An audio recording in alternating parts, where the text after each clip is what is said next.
दोस्तों, तो आज क्लास 10 का साइंस का चैप्टर डिस्कशन करेंगे, प्रकाश का परावर्तन और अपवर्तन। चलते हैं नंबर 1 क्वेश्चन। समतल दर्पण की फोकस दूरी होती है। ऑप्शन ए अनंत, ऑप्शन बी शून्य, option C 100 centimetre, option D 50 centimetre. समतल दर्पण की फोकस दूरी होती है ऑप्शन ए अनंत। नंबर 2 की ओर चलते हैं। उत्तल लेंस के सामने वस्तु कहाँ रखने पर प्रतिबिंब वस्तु के बराबर आकार का बनेगी। Option A 2f, option B f, option C प्रकाशीय केंद्र पर, ऑप्शन डी 2f तथा f के बीच। उत्तल लेंस के सामने वस्तु कहाँ रखने पर प्रतिबिंब वस्तु के बराबर आकार का बनेगी। ऑप्शन नंबर ए 2f पर। चलते हैं नंबर 3 पर। लेंस की शक्ति की इकाई क्या होती है। लेंस की शक्ति की इकाई क्या होती है। Option A dioptre, option B metre, option C centimetre, option D kilometre. तो लेंस की शक्ति की इकाई डायोप्टर होती है। Option A. नंबर 4। किस लेंस को अभिसारी लेंस भी कहते हैं। किस लेंस को अभिसारी लेंस भी कहते हैं। ऑप्शन ए उत्तल लेंस, ऑप्शन बी अवतल लेंस, ऑप्शन सी परवलयीय लेंस, ऑप्शन डी बेलनाकार लेंस। तो option A is right answer.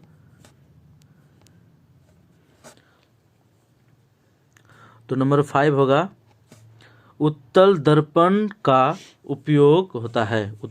उत्तल दर्पण का उपयोग होता है।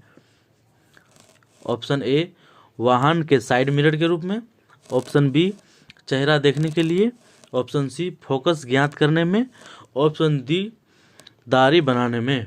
उत्तल दर्पण का उपयोग वाहन के साइड मिरर के रूप में होते हैं।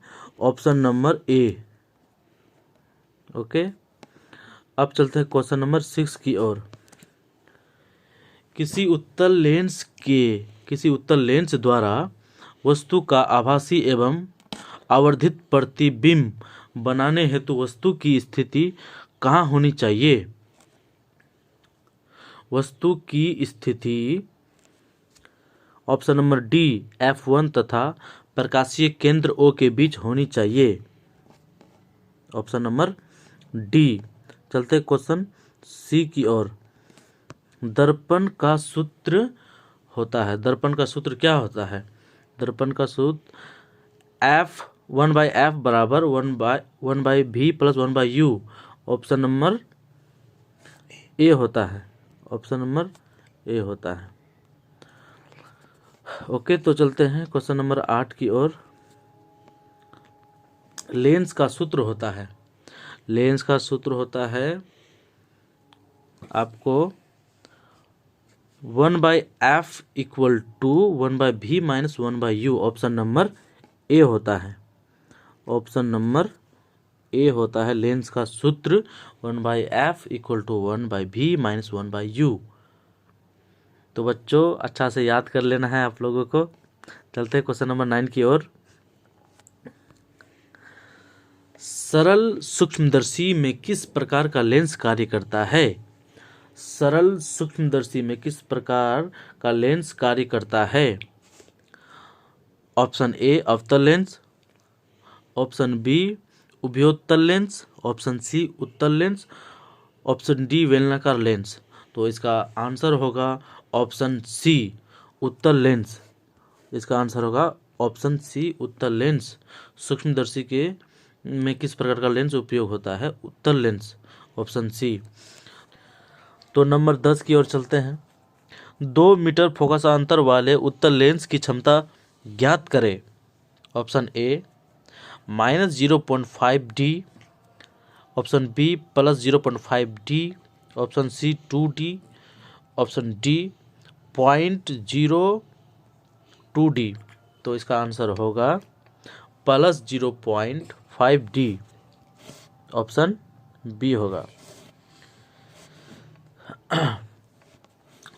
क्वेश्चन नंबर 11 की ओर चलते हैं। किसी गोलीय दर्पण की फोकस दूरी 10 सेंटीमीटर है तो उसका वक्रता त्रिज्या क्या होगी? तो इसमें फॉर्मूला लगेगा R बराबर 2F। तो इसका 2 इंटू 10 इक्वल टू 20 हो जाएगा इसका आंसर।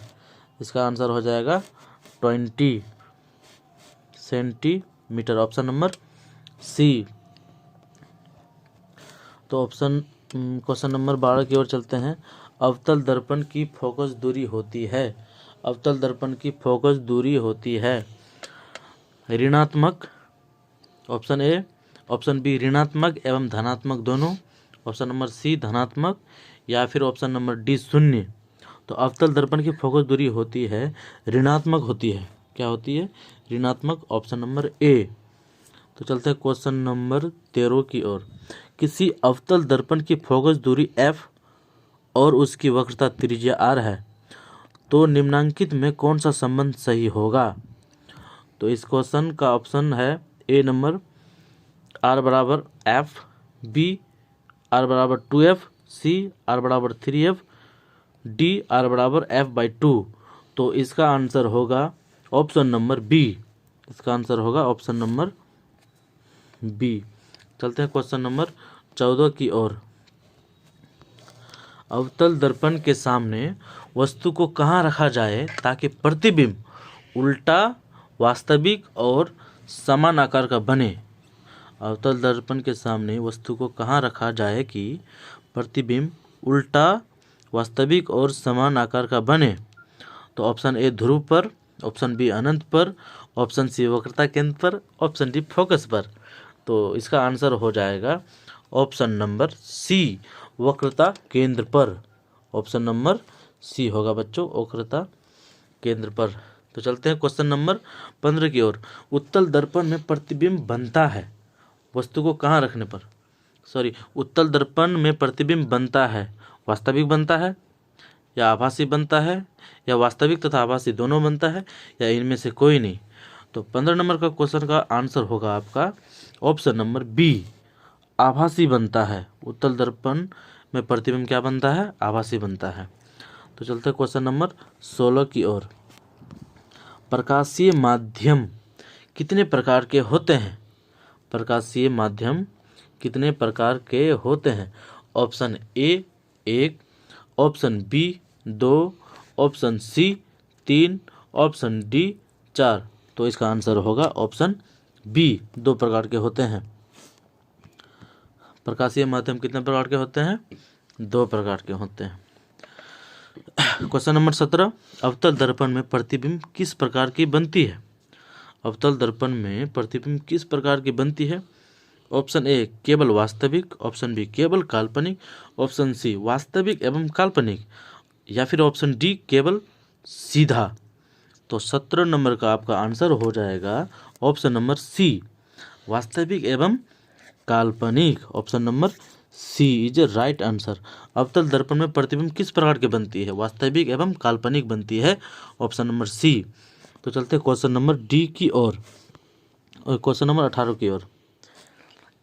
एक अवतल दर्पण की वक्रता त्रिज्या 40 है। एक अवतल दर्पण की वक्रता त्रिज्या 40 है, उसकी फोकस दूरी क्या होगी? एक अवतल दर्पण की वक्रता त्रिज्या 40 सेंटीमीटर है तो उसकी फोकस दूरी क्या होगी? Option A 30 centimetre, option B 15 centimetre, option C 10 centimetre, या फिर ऑप्शन डी 20 सेंटीमीटर। तो आपका आंसर हो जाएगा option D 20 centimetre. Option D 20 centimetre. 19 number question.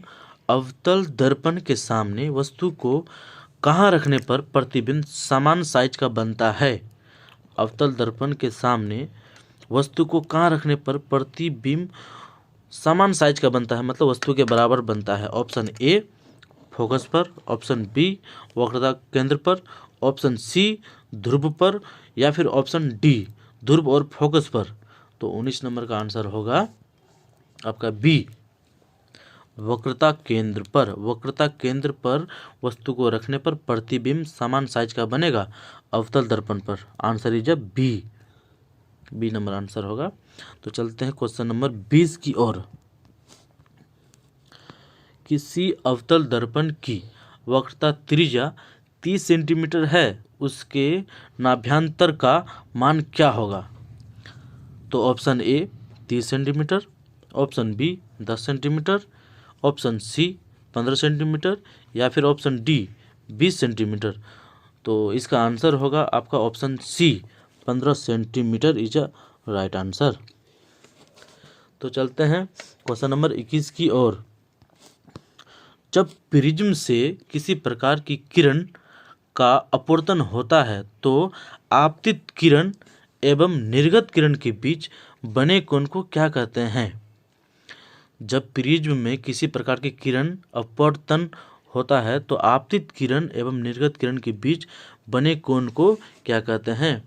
Option A विचलन कोण, ऑप्शन बी अपवर्तन कोण, ऑप्शन सी क्रांतिक कोण या फिर ऑप्शन डी परावर्तन कोण। तो इसका आंसर होगा 21 नंबर का आंसर हो जाएगा ऑप्शन ए विचलन कोण बनते हैं। Option A is a right answer. तो क्वेश्चन 22 में निम्नांकित में जल का अपवर्तन कौन सा होता है? क्वेश्चन 22 में निम्नांकित में जल का अपवर्तन कौन सा होता है? Option A 1.33, option B 1.30, option C 2.33 या फिर ऑप्शन डी 1.73। 22 नंबर का आंसर हो जाएगा जल का अपवर्तनांक। 22 नंबर का आंसर हो जाएगा जल का अपवर्तनांक option A 1.33 is right answer. जल का अपवर्तनांक कितना होता है? 1.33। तो चलते हैं क्वेश्चन नंबर 23 की ओर। क्रांतिक कोण के लिए अपवर्तन कोण का मान कितना होता है? क्रांतिक कोण के लिए अपवर्तन कोण का मान कितना होता है? Option A 60 degree, option B 30 degree, option C 90 degree या फिर ऑप्शन डी 180 डिग्री। तो इसका आंसर होगा option C 90 degree is right answer. Option C. 24 number प्रकाश के पीछे लौटने की प्रक्रिया को कहते हैं? प्रकाश के पीछे लौटने की प्रक्रिया को कहते हैं। ऑप्शन ए प्रकाश का परावर्तन, ऑप्शन बी प्रकाश का अपवर्तन, ऑप्शन सी प्रकाश का सीधा रेखा में गमन या फिर ऑप्शन डी प्रकाश का मुड़ना। तो 24 नंबर का आंसर होगा ऑप्शन ए प्रकाश का परावर्तन। ऑप्शन ए हो जाएगा प्रकाश का परावर्तन। तो चलते हैं क्वेश्चन नंबर 25 की ओर। 25 की ओर। तो प्रकाश के परावर्तन के दूसरे नियम में किसका नाम समान होता है? प्रकाश के परावर्तन के दूसरे नियम में किसका मान समान होता है? ऑप्शन ए अपवर्तन कोण क्रांतिक कोण के बराबर होता है, आपतन कोण परावर्तन कोण के बराबर होता है, विचलन का कोण निर्गत कोण के बराबर होता है या फिर निर्गत कोण क्रांतिक कोण के बराबर होता है। ऑप्शन इसका होगा बी इज राइट आंसर। तो 26 नंबर क्वेश्चन में प्रकाश के अपवर्तन के कितने नियम है? प्रकाश के अपवर्तन के कितने नियम है? ऑप्शन ए 3 नियम, ऑप्शन बी 2 नियम, ऑप्शन सी 1 नियम, ऑप्शन डी 4 नियम। तो आप देख सकते हैं कि कितने बार क्वेश्चन पूछा गया है। 12 में, 13 में, 15 में, 16 में, 20 में, 2021 में भी पूछा गया। तो इसको अच्छा से याद कर ले, ये बार बार क्वेश्चन पूछा गया है। तो इसका प्रकाश का अपवर्तन के कितने नियम होते हैं? इसका answer B is right answer. 2 होते हैं। कितने होते हैं? 2 होते हैं। तो क्वेश्चन 27 की ओर चलते हैं। दाढ़ी बनाने में कौन दर्पण प्रयुक्त होता है? दाढ़ी बनाने में कौन दर्पण प्रयुक्त होता है? ऑप्शन ए समतल दर्पण, ऑप्शन बी अवतल दर्पण, ऑप्शन सी उत्तल दर्पण या फिर ऑप्शन डी इनमें से कोई नहीं। तो दाढ़ी बनाने के लिए कौन सा दर्पण उपयोग होता है? वह है ऑप्शन बी, अवतल दर्पण का उपयोग होता है दाढ़ी बनाने में। दाढ़ी बनाने में अवतल दर्पण का उपयोग होता है। Option B is right answer. चलते हैं ऑप्शन 28 नंबर, क्वेश्चन 28 नंबर पे। एक व्यक्ति समतल दर्पण की ओर 4 मीटर पर सेकंड की चाल से आ रहा है। व्यक्ति को समतल दर्पण में बना अपना प्रतिबिंब किस चाल से आता हुआ प्रतीत होगा? ऑप्शन ए 4 मीटर पर सेकंड, ऑप्शन बी 2 मीटर पर सेकंड, ऑप्शन सी 8 मीटर पर सेकंड, या फिर ऑप्शन डी इनमें से कोई नहीं। तो इसका आंसर होगा ऑप्शन सी, 8 मीटर पर second is a right answer. Option C. 29 number question. यदि किसी समतल दर्पण को 4 डिग्री कोण से घुमा दिया जाए तो परावर्तित किरण घूम जाती है। यदि किसी समतल दर्पण को 4 डिग्री कोण से घुमा दिया जाए तो परावर्तित किरण घूम जाती है। 4 डिग्री घूमती है, 8 डिग्री घूमती है, 2 डिग्री घूमती है, या फिर इनमें से कोई नहीं। तो आंसर आपका बी होगा। कितना डिग्री घूमती है? वो होती है 8 डिग्री। तो चलते हैं क्वेश्चन नंबर 30 की ओर। Question number 30। समतल दर्पण के द्वारा बने वस्तुओं के प्रतिबिंब होते हैं। समतल दर्पण के द्वारा बने वस्तु के प्रतिबिंब होते हैं। ऑप्शन ए काल्पनिक, ऑप्शन बी वास्तविक, ऑप्शन सी दोनों प्रकार के, या फिर ऑप्शन डी इनमें से कोई नहीं। तो 30 नंबर का क्वेश्चन का आंसर आपका हो जाएगा ऑप्शन ए काल्पनिक। समतल दर्पण के द्वारा प्रतिबिंब किस प्रकार का बनता है? काल्पनिक। तो option A is a right answer. तो चलते हैं क्वेश्चन नंबर 31 की ओर।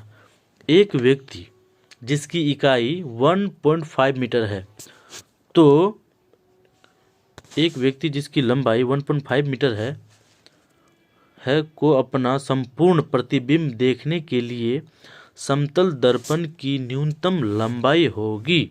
Option A 1.5 metre, option B 3 metre, option C 0.75 metre, या फिर ऑप्शन डी इनमें से कोई नहीं। तो इसका राइट आंसर होगा option number C, 0.75 metre is right answer. तो चलते हैं क्वेश्चन नंबर 32 की ओर। समतल दर्पण एम एन पर ए बी एक आपतित प्रकाश किरण है। आपतन कोण का मान होगा। आपतन कोण का मान होगा option A 40 degree, option B 50 degree, option C 100 degree, या फिर ऑप्शन डी इनमें से कोई नहीं। तो इसका आंसर होगा option B is a right answer. इसका ऑप्शन हो जाएगा बी 50 डिग्री। तो चलते हैं क्वेश्चन नंबर 33 की ओर। किसी उत्तल लेंस की फोकस दूरी हमेशा होती है। 33 नंबर क्वेश्चन। किसी उत्तल लेंस की फोकस दूरी हमेशा होती है। Option A positive, option B negative, option C positive, option D positive negative. तो ऑप्शन 33 नंबर का क्वेश्चन का ऑप्शन नंबर हो जाएगा डी, काल्पनिक भी बनेगा और वास्तविक दोनों बनेगा। Option number D positive and negative दोनों बनेगा। Option D is right answer. चलते हैं क्वेश्चन नंबर 34 की ओर। किसी गोलीय दर्पण की वक्रता त्रिज्या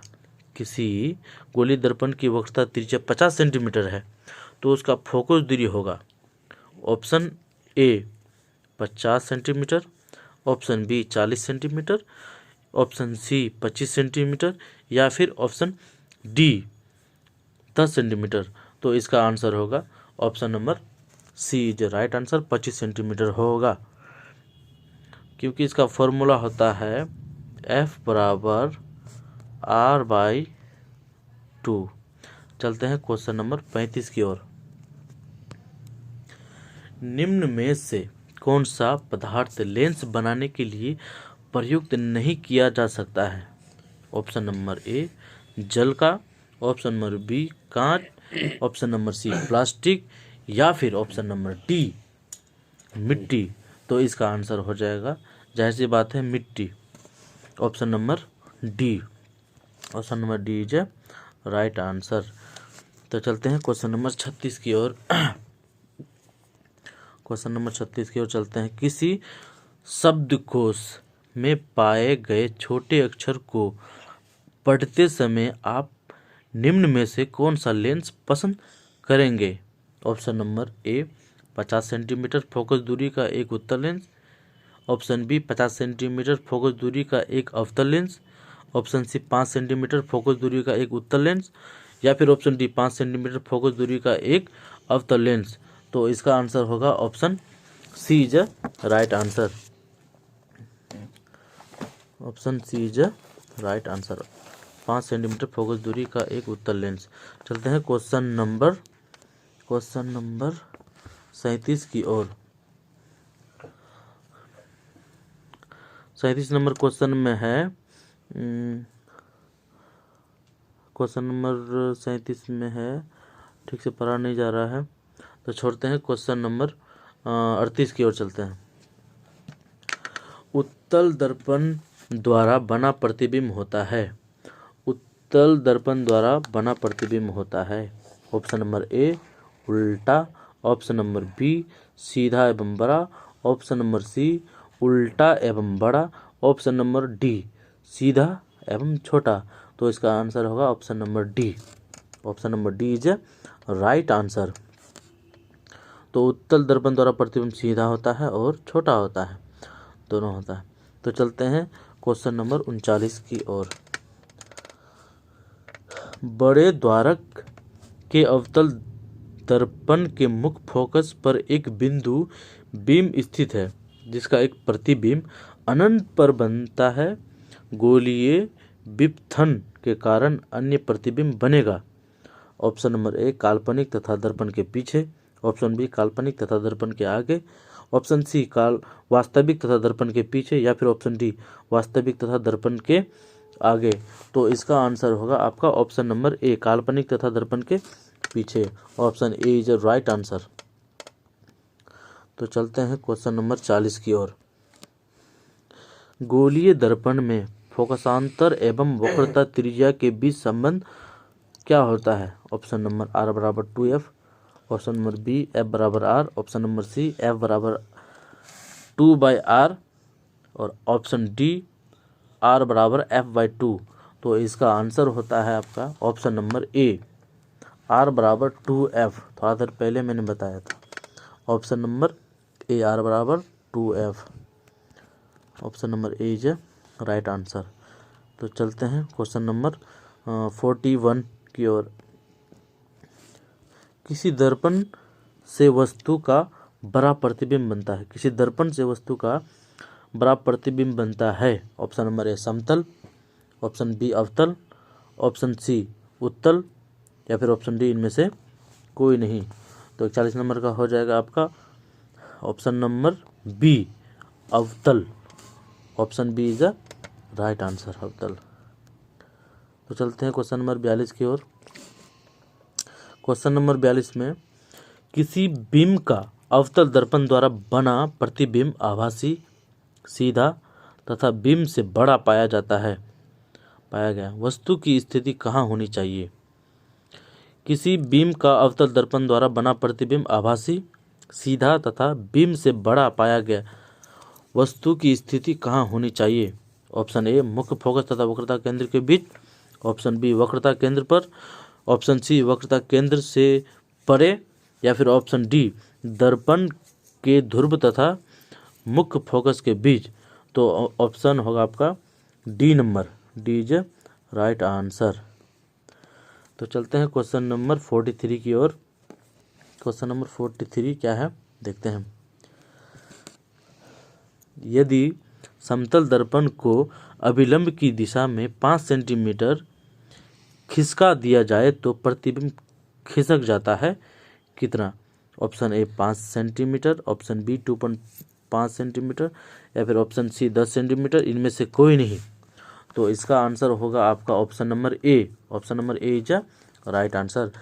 क्वेश्चन 43 का option A 5 centimetre is a right answer, option A. तो चलते हैं 44 नंबर की ओर। 44 नंबर क्या कहता है? सूर्य की किरणों को एक अवतल दर्पण के गौण अक्ष के समांतर आपतित कराया जाता है। गोलीय दर्पण की फोकस दूरी की आधी दूरी पर एक समतल दर्पण अभिसारी किरणों को प्राप्त कर परावर्तित करता है। समतल दर्पण द्वारा बना प्रतिबिंब होगा ऑप्शन ए काल्पनिक तथा सीधा, ऑप्शन बी काल्पनिक तथा उल्टा, ऑप्शन सी वास्तविक तथा सीधा, या फिर ऑप्शन डी वास्तविक तथा उल्टा। तो इसका आंसर होगा ऑप्शन ए काल्पनिक तथा सीधा।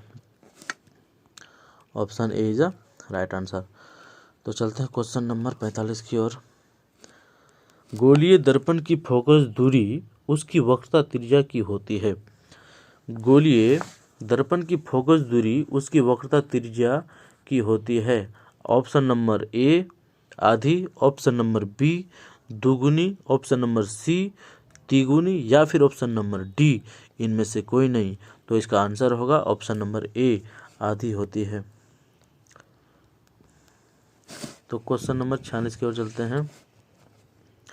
दिए गए चित्र में उत्तल दर्पण द्वारा बना प्रतिबिंब होगा। दिए गए चित्र में उत्तल दर्पण द्वारा बना प्रतिबिंब होगा। ऑप्शन नंबर ए काल्पनिक तथा दर्पण के आगे, ऑप्शन नंबर बी काल्पनिक तथा दर्पण के पीछे, ऑप्शन नंबर सी वास्तविक तथा दर्पण के आगे, या फिर ऑप्शन डी वास्तविक तथा दर्पण के पीछे। तो इसका राइट आंसर होगा ऑप्शन नंबर ए काल्पनिक तथा दर्पण के आगे। Option A is a right answer. Option A is a right answer. चलते हैं क्वेश्चन नंबर 47 की ओर। स्पेक्ट्रम में किस रंग की किरण का झुकाव अधिक होती है। स्पेक्ट्रम में किस रंग की किरण का झुकाव अधिक होती है। ऑप्शन ए लाल रंग का, ऑप्शन बी हरा रंग का, ऑप्शन सी पीला रंग का, या फिर ऑप्शन डी बैगनी रंग का। तो आपका आंसर होगा ऑप्शन नंबर डी बैगनी रंग का झुकाव अधिक होती है। Option D is right answer. तो चलते हैं क्वेश्चन नंबर 48 की ओर। तेलीय कागज होता है। तेलीय कागज क्या होता है। पारदर्शी होता है, या फिर अपारदर्शी होता है, या फिर पारभाषक होता है, या फिर इनमें से कोई नहीं। तो तेलीय कागज क्या होता है। ऑप्शन नंबर आपका हो जाएगा सी। ऑप्शन नंबर सी क्या होता है, पारभाषक होता है। तेलीय कागज क्या होता है, पारभाषक। Option number C is right answer. तो चलते हैं क्वेश्चन नंबर 49 की ओर। 49 की ओर चलते हैं। 49 की ओर। किसी दर्पण से आप चाहे कितनी ही दूरी पर खड़े हो, आपका प्रतिबिंब सदैव सीधा प्रतीत होता है, संभवतः दर्पण है।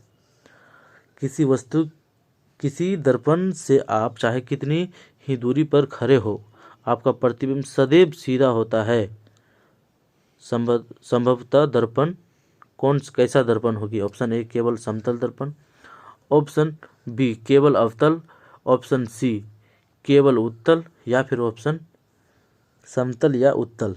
तो आपको बताना है। इसका ऑप्शन हो जाएगा ऑप्शन नंबर डी, या तो समतल होगा या तो उत्तल होगा। तो option number D is right answer. तो चलते हैं क्वेश्चन नंबर 50 की ओर। 50 में क्या बोलता है।